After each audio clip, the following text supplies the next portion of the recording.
Hello students, आज आपण नवीन एक चॅप्टर स्टार्ट करतोय ज्याचं नाव आहे ऑब्झर्विंग द स्पेस टेलिस्कोप. आता from the every day you know that a man has a various curious about their natures, and then he can study about the skies also.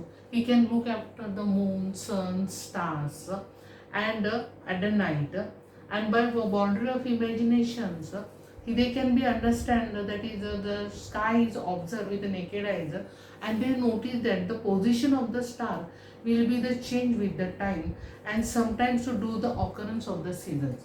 म्हणजे माणूस इतका curious होता की तो नेहमी अवकाशामध्ये निरीक्षण करायचा, आणि निरीक्षण करताना त्याच्या असं लक्षात आलं की पोझिशन ऑफ द स्टार जी आहे ती चेंजेस होते विथ द टाइम. या टाईमनुसार पोझिशन ऑफ द स्टार काय होते, position of the star will be the change with the times, आणि त्याचा सगळं रिलेशन जे आहे हे कशाशी आहे तर त्याचं रिलेशन आलं सीझन्सशी आलं.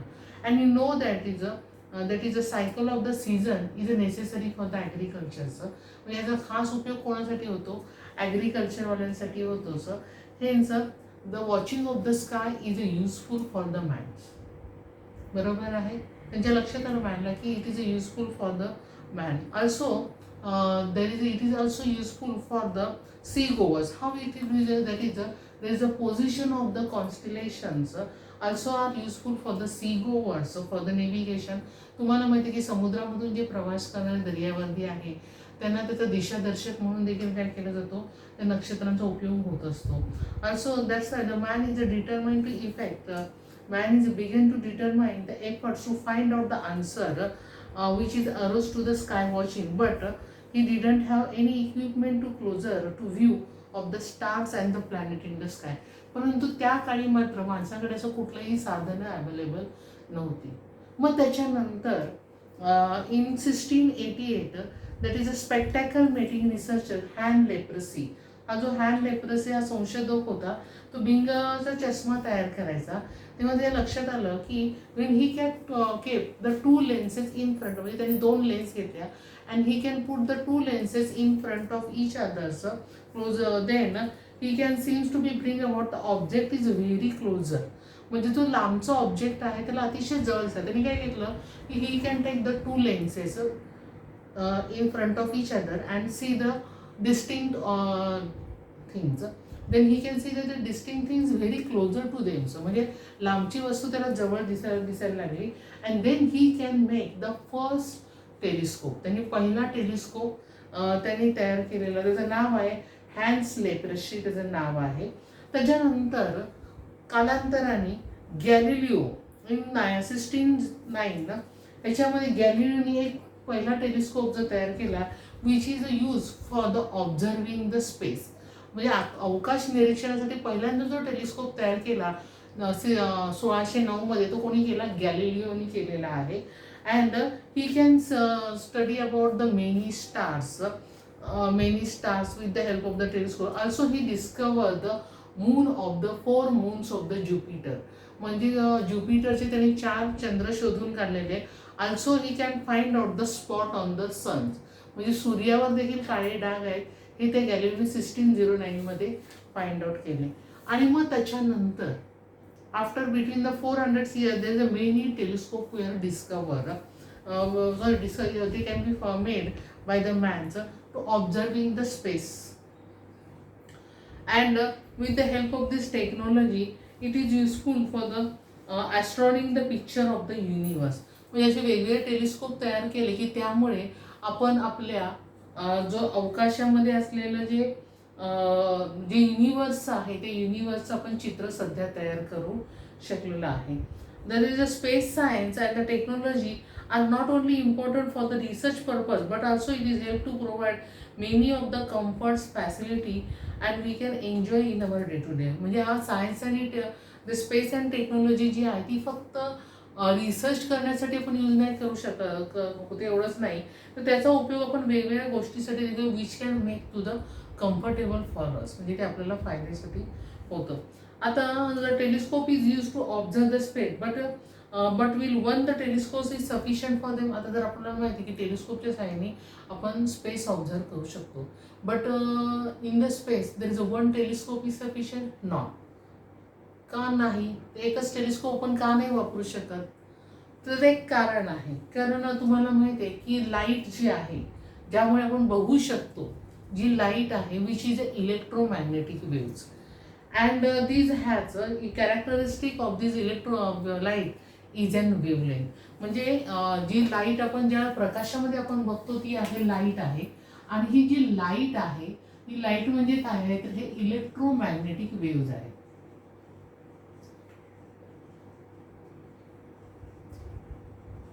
आणि जे खास वेव्हचं एक कॅरेक्टरिस्टिक आहे त्याला म्हटलं जातं wavelength, which is a main characteristic of the light. त्याचं एक खास लक्षण आहे ते म्हणजे वेवलेंथ. आणि ह्या वेवलेंथमध्ये जे आहे we can see only the light in the wavelength between the 400 nanometre to the 800. म्हणजे ती जी वेवलेंथ आहे 400 नॅनोमीटर टू 800 नॅनोमीटर वेवलेंथमध्येच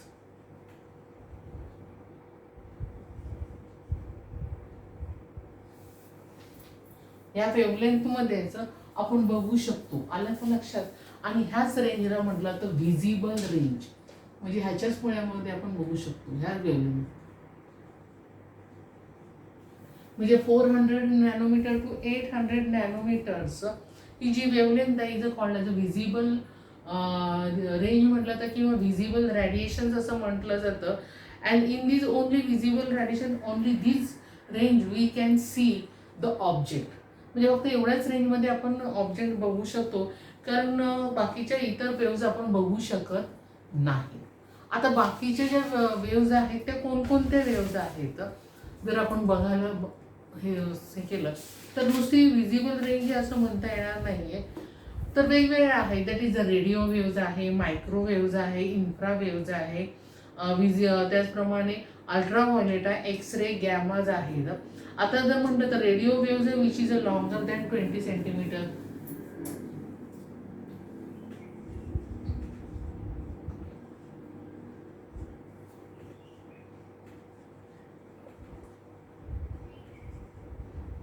किंवा आपण इन्फ्रा जर रेड म्हटलं तर इन्फ्रारेड जो आहे, इन्फ्रारेड वेव्ह जो आहे तो 800 नॅनोमीटर टू 0.3 नॅनोमीटर आहे. किंवा अल्ट्राव्हायोलेट जो आहे तो 3 पिकोमीटर टू 300 पिकोमीटर.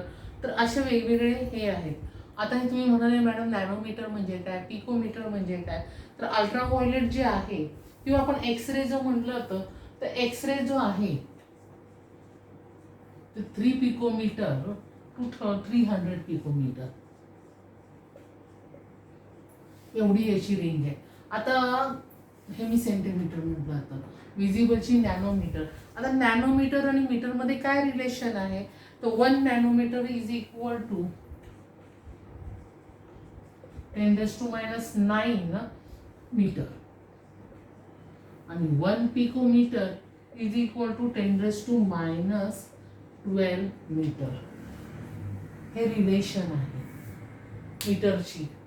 म्हणजे ह्याच्यापेक्षा अतिशय कमी युनिट आहे नॅनोमीटर. नॅनोमीटर मीटरपेक्षा पण छोटं युनिट आहे पिकोमीटर जे युनिट आहे. आणि तुम्हाला माहिती आहे की our eyes can be see only in the visible radiation in between the 400 nanometre to 800 nanometres. that's why we can use the visible radiation telescope. त्यामुळे आता आपण स्टार्टिंगला जो टेलिस्कोप यूज केलेला होता त्याचा कोणता केला होता, व्हिजिबल रेडियन टेलिस्कोप यूज केला होता. त्यालाच म्हटलं होतं ऑप्टिकल टेलिस्कोप. त्याचंच नाव काय आहे, ऑप्टिकल टेलिस्कोप. म्हणजे व्हिजिबल रेडिएशनचा जो टेलिस्कोप होता त्याला म्हटलं होतं ऑप्टिकल टेलिस्कोप. आता हा जो ऑप्टिकल टेलिस्कोप आपण हा यूज करू शकतो by using for only visible radiations. But however in the space there is a different heavenly bodies in which there is a different waves will be the come, that is x-rays आहे, gamma rays आहे, ultraviolets आहे, infrareds are coming from that. Hence we cannot be use only the optical telescope for the study of this purpose. That's why we can make a different type of the telescope for receiving this radiation that is X-ray, gamma rays, त्यासाठी आपण वेगवेगळे telescope काय केलेले आहेत, तयार केलेले आहेत. फक्त ऑप्टिकल टेलिस्कोप आपण त्यासाठी यूज करू शकत नाही. ऑप्टिकल टेलिस्कोप कोणासाठी आहे की ओन्ली व्हिजिबल रेडिएशन बघण्यासाठी जो टेलिस्कोप वापरला जातो त्याला म्हटलं जातं ऑप्टिकल टेलिस्कोप. म्हणजे इतर रेडिएशन आहे जे आपण बघू शकत नाही, एक्स-रे आहे, गॅमा आहे, अल्ट्राव्हायोलेट आहे, इन्फ्रारेड आहे, मायक्रोवेव्ज आहे. त्यामुळे ह्या ज्या वेव्ज आहेत यांच्यासाठी आपण डिफरंट टेलिस्कोप बनवलेले आहेत. आलं लक्षात? टेलिस्कोप म्हणजे आता आपण हा जो टेलिस्कोप आहे त्यातला पहिला जो आपण टेलिस्कोप बनवलेला आहे ज्याला म्हटलं तर ऑप्टिकल टेलिस्कोप. तर हा ऑप्टिकल टेलिस्कोपमध्ये 2 or more लेन्स यूज केले जातात. तर आपण 2 लेन्समध्ये बघितलं तर फर्स्ट जी लेन्स असते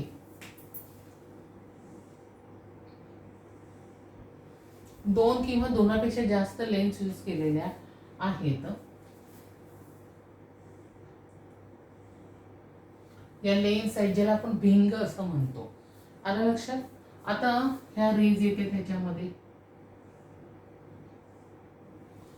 आणि मग त्याचं रिफ्रॅक्शन होतं आणि त्या विशिष्ट पॉइंटमध्ये ते एकत्रित होतात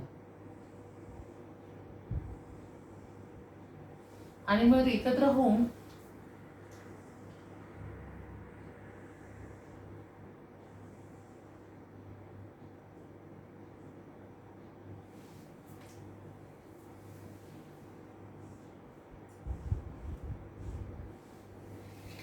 आता ह्या जे 2 लेन्स यूज आपण केलेले आहेत त्याला म्हणतात, तर ह्याला म्हणतात ऑब्जेक्टिव्ह लेन्स.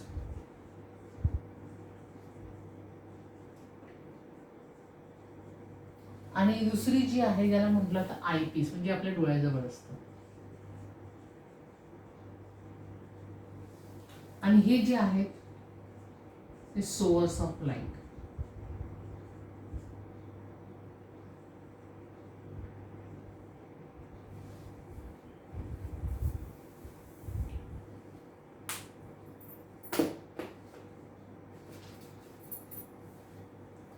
आता हे जे ऑब्जेक्टिव्ह लेन्स आहे ही ऑब्जेक्टिव्ह लेन्स आर द काय करतात, it can B collect the maximum amount of the light coming from the heavenly body. म्हणजे अवकाशामध्ये जे हेवनली बॉडी जे आहे त्याच्यापासून जे लाईट वेव्ज येतात ते जास्तीत जास्त मॅक्झिमम लाईट कलेक्ट करायचं काम कोण करतं, objective lens. That's why this objective lens is a larger in size. ही जी ऑब्जेक्टिव्ह लेन्स आहे ही आकाराने मोठी असते because it has to collect the maximum amount of the light coming from the heavenly bodies. And then there is a small eyepiece is there which is a smaller is which can produce the large image of the object. म्हणजे त्या अवकाशामध्ये जो object आहे त्याची मोठी image तयार करायचं काम कोण करतं, आयपीस करतं. आलं लक्षात? हे काय करतात, ऑब्जेक्टिव्ह लेन्स काय करतात की जास्तीत जास्त maximum amount of the rays collected by the objective lens. That's why it is a larger in size. And हा जो आयपीस जो आहे which is a smaller lens आहे which can make the larger image of the source. आणि मग हे काय करतं की ते सोवरची जी इमेज आहे ती मोठी तयार करायचं काम कोण करतं, आयपीस तयार करतं. आलं लक्षात तुमच्या? आता हे जे लाईट रेज आहेत coming from the heavenly bodies they can be change their direction when they can be enter in to the lens. आता नीट जर बघितलं तर जेव्हा ते रेज येतात तेव्हा ते काय करतात, दे can be change the directions of this waves and again when it can be enter into the eyepiece again they can be change their directions of the waves, and that's why there is a refraction of the light will be the take place. त्यामुळे तिथे काय होतं, refraction होतं आणि म्हणून त्याला म्हटलं तर रिफ्रॅक्टिंग टेलिस्कोप. काय म्हटलं तर त्याला रिफ्रॅक्टिंग टेलिस्कोप. आणि लक्षात, when the light rays coming from the sole they can be change their directions. त्याची direction change again it can be when enter in to the lens they can be again change in to their directions. That's why there is a refraction of the light will be there. जेव्हा त्याची लाईटची direction change होते त्याला म्हटलं तर refraction असं म्हटलं जातं. आणि म्हणून ह्या टेलिस्कोपला, ऑप्टिकल टेलिस्कोपला एक दुसरं नाव दिलेलं आहे. या ऑप्टिकल टेलिस्कोपला आणखी एक नाव दिलेलं आहे, रिफ्रॅक्टिंग टेलिस्कोप.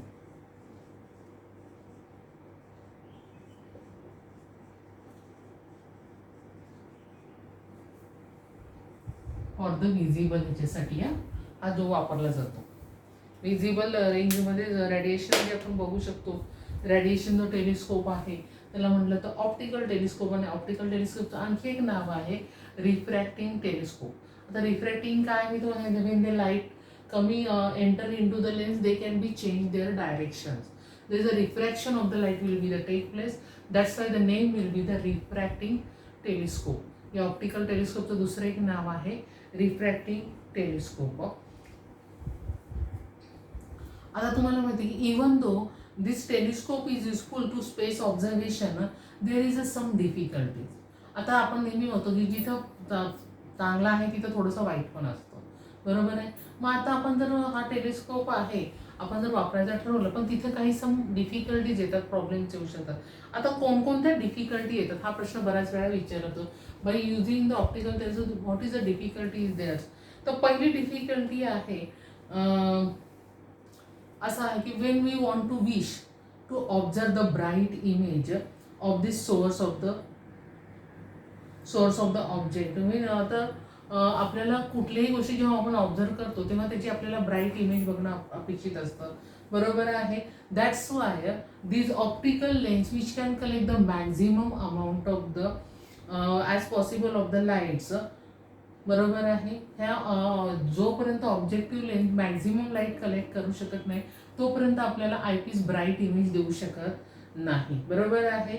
आणि ह्या ऑब्जेक्टिव्ह लेन्सला जर जास्तीत जास्त लाईट जर कलेक्ट करायचं असेल when objective has to collect the maximum amount the light then it has in large in size. त्याची साईज कशी असायला हवी, लार्ज असणार. जोपर्यंत जेवढी त्याची लार्ज साईड तेवढी maximum amount of the light will be the collected, बरोबर आहे.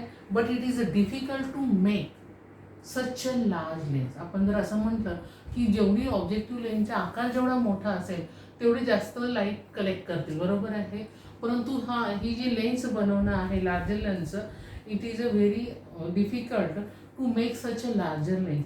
Suppose we can make this such a larger lens, it become a heavy, वजनाने जड होईल. And we can it tend to be distorted. त्यामुळे त्याचा आकार काय होईल, बदलेल. मोठा जरी बनवला तर त्याचा आकार काय होईल, बदलेल. आणि it is a difficult to handle. आपण ते हँडल करणं पण जरा थोडंसं कठीण पडू शकतो. Also the objective and eyepiece is a place opposite in direction of the telescope so that length of the telescope will be increased. जेवढी दोघं लांब त्याच्यामधलं लेंथ जास्त असेल तेवढी इमेज आपल्याला जास्त व्यवस्थित मिळेल, बरोबर आहे. परंतु त्यामध्ये ती लेंथ काय होणार आहे, इन्क्रीज होणार आहे. That's why the size of the lens and the telescope become difficult to manage. आपण हा टेलिस्कोप हँडल करणं आपल्याला कठीण जाईल, कारण ऑब्जेक्टिव्ह लेन्स आणि आयपीस हे दोन्ही अपोजिट साईडला असतात, बरोबर आहेत. And that's why the length of the telescope काय होत जाणार आहे, इन्क्रीज. जेव्हा त्याची साईज वाढवली तर त्याची लेंथ पण काय होत जाणार आहे, इन्क्रीज होत जाणार आहे. And it is a difficult to handle, कारण आपल्याला ते अवकाशात बघायचं आहे, त्यामुळे it is a difficult to handles. And also the image form by the lens is efforts of the colors. There is a errors of the colors is there. म्हणजेच काय होतं की लेन्स जर यूज केलं तर त्याच्यामध्ये जो ओरिजिनल कलर जो आहे त्या ऑब्जेक्टचा जिथून आपण ऑब्झर्व करतो स्पेसमध्ये, तर त्याच्यामध्ये काही एरर येऊ शकतात आणि त्याच्यामध्ये काही त्रुटी आहेत जर आपण लेन्स यूज केल्या तर. या 3 डिफिकल्टीज येतात. पहिली डिफिकल्टी काय म्हणते की जास्तीत जास्त जर आपल्याला लाईट कलेक्ट करायचं असेल the objective lens has a larger in size, but it is difficult to make. Also the length of the distance between the objective lens and eyepiece is a more. जर हे जास्त बनवलं तर it is a difficult to handle it, बरोबर आहे. आपण हे handle करू शकणं त्रास होईल.